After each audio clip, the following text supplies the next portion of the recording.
I'm an anxious person, and people can tell me you're anxious or you seem anxious or what's wrong with you. And the horse just basically, like you said, mirrors that. And then we're like, what is that? And I'm like, well, that's your anxiety, or that's your depression, or that's wherever you're at. Or you can lie to yourself. Like, you can always say, like, oh, you seem upset. Like, I'm not upset. I'm fine. But the horse knows you are. So excited to have Reaching Stars Therapy, that they do equine therapy here in Colorado. Introduce yourselves, professionally first. I'm Adam Morrison, a licensed clinical social worker with Reaching Stars Therapy. Graduated in 2019 and then fully licensed in 2021. I'm Jenna Miller. We are a husband-wife team. I did not take his name, though, in the marriage, so people get very confused about that. Yeah. I've always been a Miller my whole life, and it was just kind of hard to change that. No, the honesty of it is I had a passport with Miller on it, and so once that runs out. I love that. Just be real. Absolutely. And how do you work as a team in the Reaching Stars Therapy? So Adam is the talent. He is the therapist. I am the cheerleader, marketer, operations, horse steward, everything else. Yeah. And is this on like your private land, or you rent horses? Yeah, we're in Ellicott, Colorado. We have 40 acres. So how many horses? 3. We have 2.5. Kind of right. Well, we have a mini. That's Thunder, and he's I would say he's the cautious type. We have Bear. He's a draft halflinger mix, so he's real outgoing. He's kind of they call him Point Break. He's kind of the Patrick Swayze. Very outgoing. And then we have Chet. He's an Occultechy, so he's kind of like a thoroughbred. And he's pretty, I would say, introverted, kind of reserved, his personality. So tell us how you use a horse to provide therapy. So a little bit of background. I grew up, I rode equestrian sports for 15 years, and that was, it's the one thing I know in life the most, the best. And so that was a connection that I had, kept me out of trouble. I had a fantastic mentor, an Olympic level rider who taught lessons, and it just kind of stuck with me. And then, fast forward, I think I'm good at doing certain things like therapy, and then having the horse background.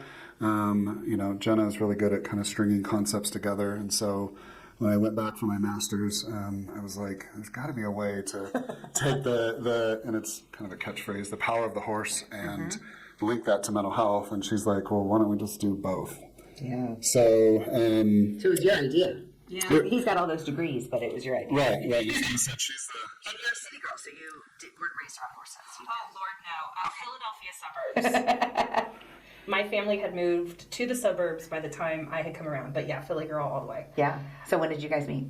Oh, golly, 2012-ish. We both worked for Lowe's Hardware. Yeah. We admired each other's work ethic. Yeah. And yeah, that really gave us like a common ground of a friendship, and then it really just blossomed, and then I've been telling him what to do ever since. And when did you fall in love with horses? Wow. It was not right away. It was very intimidating for me, to be honest. 2017? 2017, we started volunteering for a local equine center. It was formerly called Pikes Peak Therapeutic Riding Center. It's now called Stable Strides. Yeah. We do have a working relationship with them now. They're a very incredible facility on a larger level, almost similar to what you have here. Like it's really a hub for all things. 13 horses or somewhere around there. Oh, yeah. Right. Yeah. So they've really got the whole thing. Ours is more one in, one out, very private, pastoral setting, like just something different for the individual who's looking for a little quiet and looking for Adam, to be honest, like someone who needs to resonate with his kind of energy, because everyone's a little different and everyone brings their therapy out in a different way. So tell me so if someone came for, maybe the first 3 to 5 visits, what would that look like with, compared to a talk therapy session that you might have in a building, a room?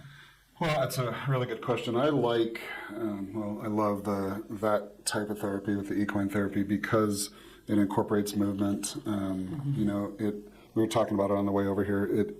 The social worker mental health credo is to meet the client where they're at, and then to that's your starting point. So when you have kind of 3 entities, the therapist, the client, and the horse kind of converge, then you have 3 different beings that are at different points. And so I like that challenge to kind of figure out, like, you're here, the horse, not that you're a horse, I'd be looking right, and that they're coming into therapy as well as myself, and it could be a good day or it could be not such a good day, and then how do we bridge that, with therapy? Because it's not, a lot of people, it's, it's not horsey time, and that the horse is there.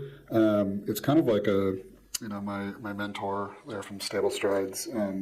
It's like a biofeedback device, and every time we go from one room to another, or a person leaves a room or comes in, then our environment changes. So it's constantly changing. So their environment, with the horse, it's all about safety. That's their prime directive. They'll argue about eating is the number one thing, but they have to be safe, and that's one of our basic needs as a human.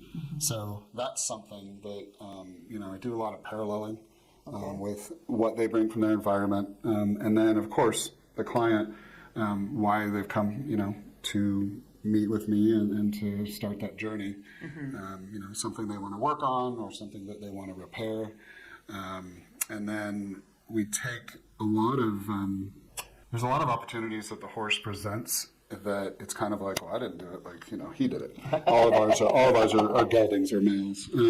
So when the client asks questions like, what does that mean? Then it's a nice segue to say, like, well, what do you think it means when they pin their ears back, or if they move away from you? What does that speak to you? And then I get excited. I kind of geek out. Do you say that the horse is mirroring the person's anxiety or what they're bringing to the... Exactly. Okay. And that's the thing, is that if I'm an anxious person and people can tell me you're anxious or you seem anxious or what's wrong with you, right? That's the terrible question that people ask.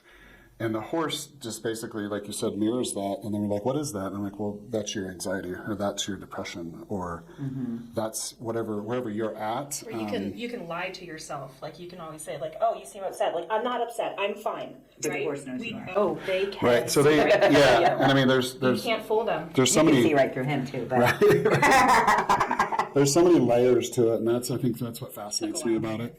And I'm big on. I guess to back up a second, I'm big on evidence-based research and then driving evidence-based practice. And it's been around since the early 70s, so it's not like new. Right. And it's gotten... It is underutilized. Oh, very much. Very underutilized, yeah. The federal government finally got, I'll just put it nicely, wise about 8 years ago. They created a bill, it's mandatory funded, and it's for equine therapy for veterans, which I'm a vet. So that's another important piece that it's... Who is covering it? Who's covering it for the military? So the Tri-West does cover equine sessions, and then it covers psychotherapy sessions. Well, psychotherapy, psychotherapy sessions with an add-on. It's the horse is almost in the eyes of insurance an instrument. Right, experiential therapy. So we're able to take a lot of parallels between, like, boundaries that horses set, communication, trust, love, fear. And when you kind of hit on it earlier, they don't understand if I said, you're depressed, and he would look at me like, I don't think so, right? But they understand the energy that comes from it. That when we have low energy, we're not making eye contact, we're kind of hunched over, that they understand that, and it's almost like they feel that need in the moment.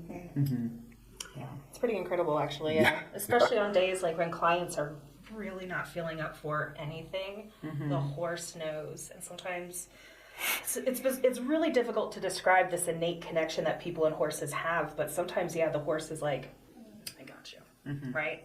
Come here, I got you, and like they do feel that. Bear, he's sometimes. he's got and like other times, I don't know what it is. It's like they almost know, like, oh, this client needs a challenge today, and I'm the one to bring it to them. Right, like Bear is very outgoing, and he has the bleach blonde mane. He's like a golden color, and he's really good looking. Everything about him is so a lot of times people are kind of drawn to him initially, and he'll take his head is massive, and he'll just take it, and he'll just kind of set it on your shoulder like you need a hug. Yes. And it's not clinical, it's not research, but that's a connection. It's not a trend. Right? No, It just does that's a connection you can't get in talk therapy in an office. Who does the choosing? Do you allow the client to gravitate towards a certain horse? Do you choose the horse for the day, or do you allow the horse to choose? You know, honestly, it's kind of a mixture. We would prefer it if the horse would choose the client. Okay. 100%. Right. And we do try to structure that initial meeting around that, where we just kind of go to the pasture to like meet the horses, and we see who. like kind of take Right. note mentally, like who's responding, and then if we can, like a lot of times everyone's like, well, give me that mini, because the mini is so cute Safe. and so Right. safe Right. and so gorgeous, and it's like, you know, I think we might steer you towards, I think you're really going to have a lot of fun with Bear, right? Or, you know, we can switch it up a little bit. Maybe we'll start at the beginner stage, but I really want to move you to something more advanced. Yeah. But yes, so we try to drive, we try to let the horses pick as much as possible, Right. because we have these horses in a way where they like being around people, and we want to keep it that way. Yeah, that's a. Yeah. It's a. That's our job. You know, a couple things that are Sorry, really. it's No, my you're job. good. That's it, right. The steward of the horses. That's my job. Yeah. It's important. It's not physically taxing for them. I mean, it can be, but it's mentally taxing. So we recognize, and you know, I did my internship rather at Stable Strides, and I would notice a lot of clients were drawn to certain horses, and they're like, I want to work with this one, and we had to kind of break it up, so to speak, because we don't want to overburden them. You know, and like Bear would get picked probably every single time. You know, because Chet's so quiet, he would just be like, hey, I'm over here. If you need me, come see me. Whereas he's just like, hi, I'm Bear. You know, and so we don't want to overload them, and we have to, like the stewardship piece. You know, they're trusting us that, you know, we have their best interest, and so we have to make sure it's kind of the workload is spread out. Awesome. So tell me a little bit about like the techniques that you use, like the therapeutic techniques. Do you add? I get the mirroring and kind of the tool. Are you combining it with like just talk therapy, a cognitive behavioral approach, psychodynamic?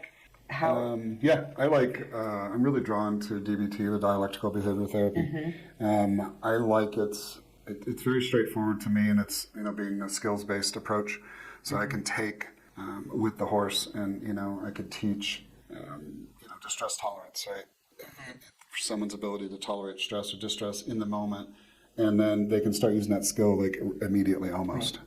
You know, a little bit of psychoeducation, and then it's like, well, great, I can use that with Bear, Chet, or Thunder, and it's like, well, yeah, but you're not going to take them home with you. So your husband or your dad or your sister or whoever, you know, that you're struggling with, if it's like a boundary thing, and I can take that and use that modality in the moment. And I don't know, I really, once I kind of discovered it, and then started, you know, practicing with the DBT. I like CBT, which is, of course, DBT is, you know, partly founded on that, but the practical application in real life. Yeah. I don't know. They really go hand in hand. Yeah. Yeah.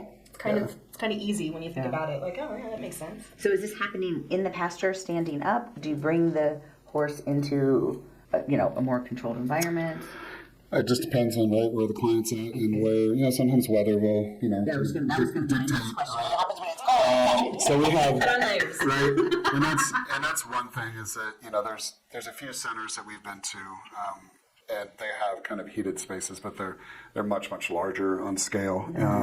So yeah, dressing in layers, and then we have inside space, you know, in our barn, and then sometimes folks will, you know, we can tether a horse, you know, and then just groom, and then, you know, sometimes it's just a grooming session where we're just talking, and, you know, they're processing, and then, you know, they're literally grooming while they're doing it. And, you know, there's subtle cues. We were talking about the nonverbals, you know, with horses and their body language, and, you know, when they kind of cock a leg, you know, they're relaxed, and when they have these great big deep sighs, you know, that they, you know, they kind of emit, and then they're like, well, what is that? And it's like, well, like, look at his head, look at his shoulders, like, does he look relaxed, you know, does he look tense? And then it you know, kind of allows that I can't think of a better word, segue to, you know, start talking about, like, well, when you first got here, you were pretty tense, and, you know, kind of like, you looked stressed, but now, you know, and then, you know, we can reflect it back to the client. You know, it's almost like if we had mirrors, you know, in the stall walls, you know, say, well, look at yourself now. Yeah, especially our clients are veterans or individuals with PTSD. Sometimes that time with the horse is maybe the like quietest 60 minutes they get in an entire week. Yeah. Because there's something about the horse that stimulates a different part of the brain, and suddenly they're remembering comfort, they're remembering trust, they're remembering safety, and the horse gives them that. And suddenly it's like, they can kind of listen to what's going on instead of everything barraging them. Like, it's kind of incredible. Yeah, that's amazing. So tell me why, I hear she's the one that brought your two passions together into a business. What got you into, I'm going to go back and become a social worker? What was that moment? Right. I think for me, it was 2008. I had a fantastic job with a paper and packaging company. Could see myself there forever. Great boss. Like, it was kind of perfect. And then the economy went, kablooey, and I got laid off. And it was like, well, what am I going to do now? I'd been working on, a couple different associates, but had never finished anything. And so I took an assessment, and they said, oh, like, you want to be in like the service or, kind of helping profession. And I was like, I don't think so. What were you in the military? What was your... Everything I did led to, I don't know how else to put it, someone else's demise. So it was into weapon systems, radars, computers. So, it was search and acquisition, and then, the rest is kind of history. I was in Desert Storm, and so... Search and acquisition, that's a lot. That's a trauma-based job. Did you experience certain PTSD?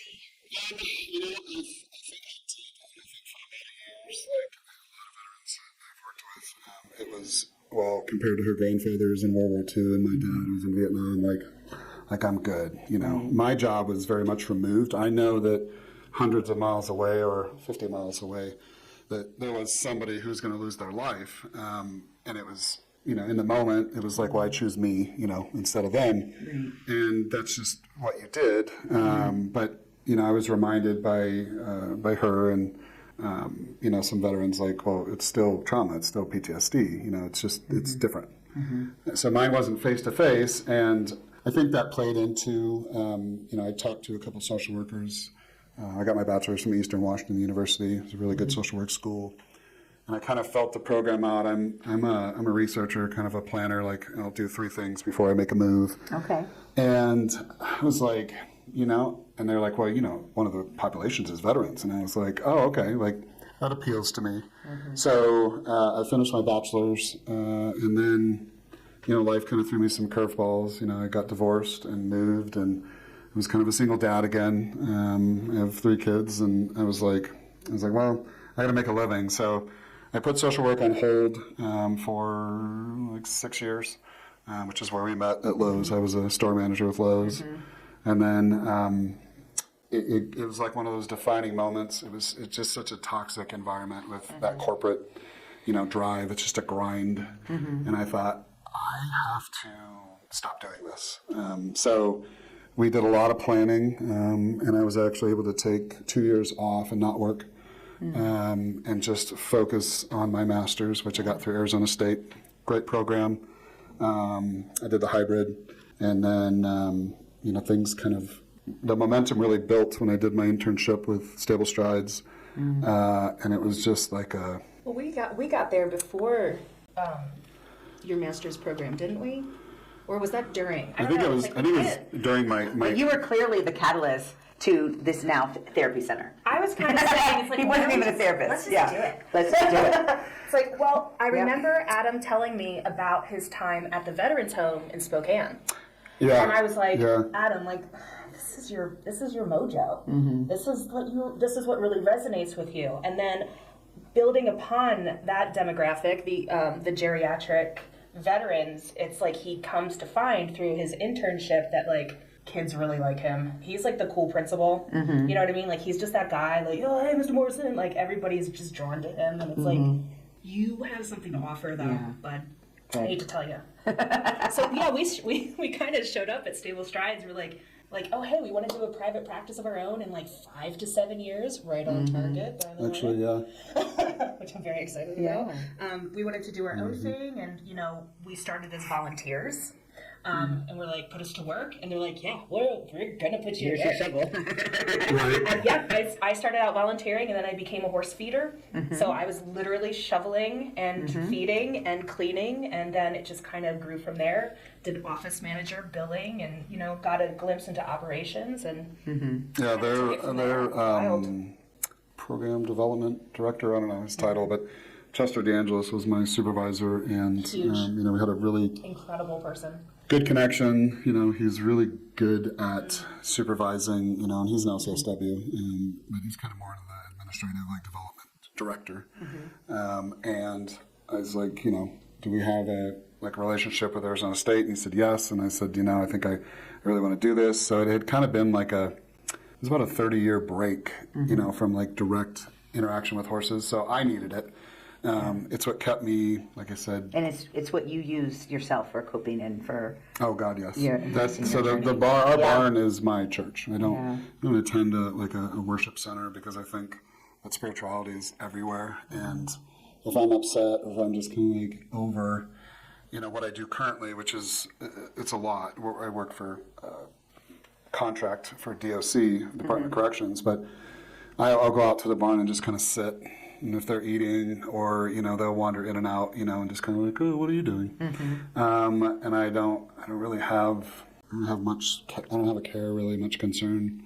It's kind of oh, I need to do this or that. There's always something to do on the the ranch. But and when I saw that opportunity, to fast forward a little, or rewind, I should say, with the internship, I was like I have to do this. And I just it was just a rebirth, or a reignition of that kind of passion. I would spend 40, 50 hours a week as a kid at the barn, because it was I didn't want to be anywhere else. And finding your love again and passion, and that's exciting. And that these creatures, you said earlier, they trust you, and they're it's an unspoken contract. Are you going to take care of me? And it's watch the 401k go in the mouth, and it comes out the other end. Constantly, but I'm what? It's accurate. It's a good day. You're healthy and happy. Then, it helps to support my healthy and happiness. Yeah, and so, the podcast is really about embracing the journey. And I love what you said about, your spiritual walk is literally anywhere that you're finding that peace. And as you saw in the film, I've been taking time to try to figure out what fills my cup. And it's the barn and the horses coming to you. And it kind of was full circle for you, I suppose. That was your as a child. I was really fortunate. My dad is I think he's a firm but fair kind of guy. He grew up on a big ranch in southern Idaho. He's one of 13 kids. He's a triplet, all born at home. So those were the ranch hands. And his dad was, by today's standards, pretty mean, pretty hardcore rancher. This is how you deal with a horse, and this is how you deal with people, and it's sun up to sundown. That's it. And his dad died relatively young, in his early 60s, and so I got to see, a Vietnam vet / rancher / he's a master butcher by trade, who I thought would never change, how we go through different stages in life. But I thought he's always going to be the same. But he changed a lot, and that enabled me early on at age 3, because he did rodeo, and he was well, of course you put your kids on horses, and you do horse stuff, and the journey really began. So my trainer's dad was our primary physician, and I hadn't met her yet, and she was pretty young, and then her mom was his head nurse at their practice. And so we had been seeing this Dr. Vlatten and his wife for years. And then I remember back when they had newspapers, and that's how you advertised. So we answered an ad, and they took me, and she said, well, I do Western and English. She said, but I'd like to try in English. And I never went to Western. And she was just, firm but fair, loving, nurturing. The knowledge was just off the chart. So I learned a ton. And she had she made up her own manual back in the day, and it was you had to study it, you had to take the test before you could ever even get on the horse. And then to watch her ride was just amazing. Yeah. And what do you do to take care of yourself? What fills your cup?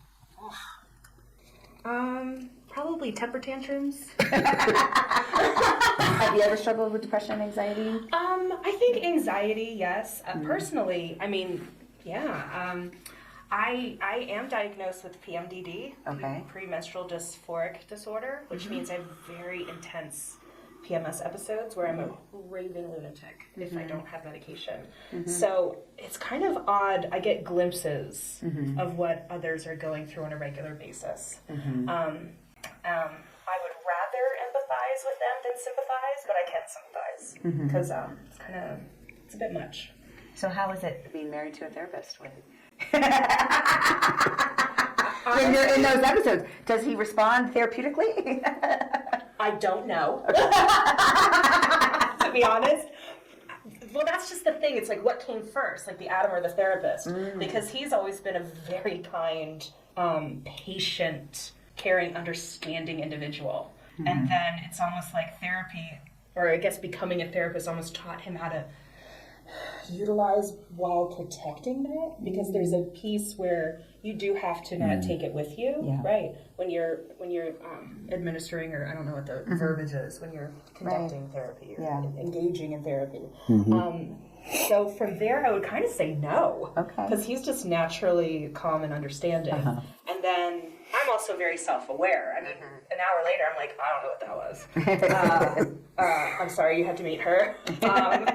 I've had my fit. I'm better now. Do you ever use the horses as a calming? Because for you, Adam, it has an emotional passion and connection and peace about it. In a way, mine. I wonder if it's. I don't know if it's because of the women I grew up with, or if it's the Italian element. It's like, if I'm cleaning and providing food, then that makes me happy. So providing absolutely the nice atmosphere for my horses to be in a place where they can freely come in and out of the barn, or when they know that. My favorite part of the day, besides Adam, honestly, is when they line up at the gate. And then I let them in, and they each go into their stall, one by one, and I don't have to direct them. It's like they know, this is my place, this is my food. Mom has it really good today, yada, yada, yada, and everything's good. That is an Italian mom therapy. Absolutely. Feeling. Yeah. I think I think I've seen, I think since I met her in 2012, a development, growth, when it comes to I hope so. Mental health. I think that she doesn't think she's as patient as she can be, which I think that's definitely changed, for the good. For an Italian, I'm incredibly patient. Right. I think that herself.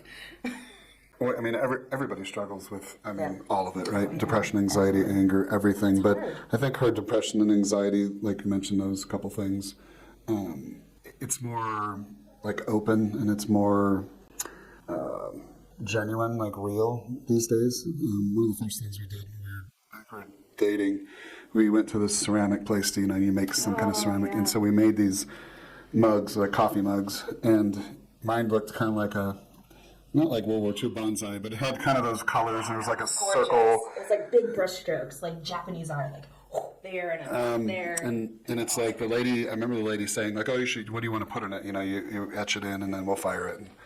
And I don't know, I wasn't in mental health technically then, and I was like, I've seen in the movies that people have the doves, and they're like, when you're mad, you turn this way, and we turn this way, and we're happy.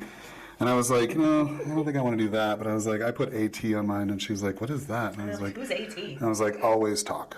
That was the thing that just kind of, and so she's been open to that. And I've had relationships in the past where that was not an option whatsoever. And I think that I'm definitely a talker. I'm definitely an extrovert. And so when I got into the therapy piece, it was like, I think if we always talk, then we can kind of figure out anything. Yeah. There's nothing that would get in the way of us, so. True. Amazing. Yeah. So tell us, are you working this full time? You have 8-hour days, or? I do. We right now have openings Saturdays, Sundays, Mondays. Like I mentioned earlier, so I'm a contractor for the Supermax prison down in Canyon City for Department of Corrections. So I do that Tuesday through Friday. And then Saturday, Sunday, Monday, because we knew when we got we're going to open a private practice, and well, you're a therapist at the sorry. So I work at Centennial Correctional Facility, and then they have a residential treatment program. So it's 336 beds that's separate from general population, and it's all major mental illness. It's all any diagnosis you can think of. We do individual therapy, group. There's a bit of case management, of course, with needs. And if you can think of the crime, you can think of the conviction. Then I work and have worked with all of it. So that's been almost a year in July, and so that has really been not a driving factor, but we opened a private practice 2 years ago this month, and it's been a learning experience, right, with the startup costs and then the logistics and all the insurance stuff, which she does a wonderful job with, because I'm like, I can't talk to these people. Like, yeah. So you're working 7 days a week. Right now, yep. The goal is, right, the goal is, we talked about it recently, is she said, and it meant a lot to me. It's like, I want you home. And I'm like, well, I want to be home That's too. my job, is to get him home. I want my commute to be 400 feet round trip. Like, that's the commute, that's what I wanted. If I could do it 7 days a week or 5 days a week. We work well together. We always have. Yeah. Our first fight was about sharks. Like, that's what we fight about. Like, It was just stupid, something trivial. Like, no, I think they do this. Like, that's what we fight about. We actually work incredibly well together. Yeah, and so that's what I want to get to. I want to do that, and if I don't drive my car at all that week, then that would be a great week. Yeah, perfect. Right. So we will have all of your contact information in the description for this. And so hopefully you get some referrals and people. Yeah, we do take insurances. Oh yeah. We also do out of pocket. So we're on Cigna, Aetna, and United. I think it's called Optum now, or one of those. One of those just changed names, but United, as we know it. Do you do kids? Oh yeah. Yeah, they can be as young as the.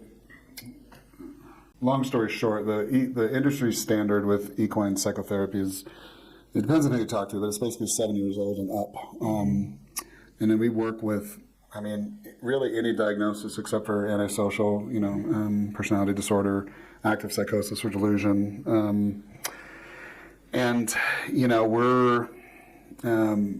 We're pretty much set up, as far as someone with disabilities, folks that, we made sure to incorporate the, some accessibility in the barn, the bathroom, like We didn't the even office. mention, the office yet. So we do have a barn area, we have a pasture area, we have a round pen, and we have an entire office that can be utilized. So again, meeting the client where they are, we do have an indoors to go to as well. Right. We have toys, we have coloring, we have music, we have comfy chairs, not so comfy chairs, like bouncy ball chair. Like, we have the indoor things as well for days when, again, it's like, I'm not feeling it. Like, I don't even want to walk, I don't even want to move. Like, the fact that they even showed up, you can have whatever you want. You want to sit in a chair, let's sit in a chair. So yeah, we Play do with Legos, let's play with Legos. Right. That's where we are.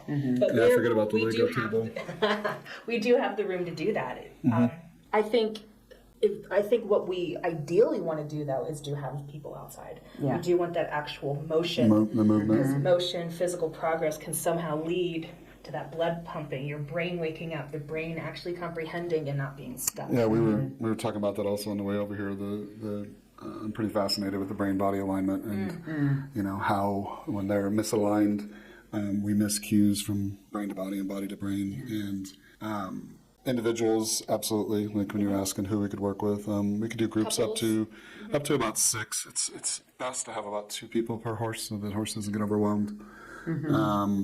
Veterans, there's family, couples. Especially like if, or spouses, or like, if we start seeing children, if we have to bring the parents in at some point, it doesn't have to be with the horse. It can be in the office setting. Like we have all the pieces, right, to accommodate whatever. You just need enough clients to not have to go to DOC. Yes. Okay. Yes.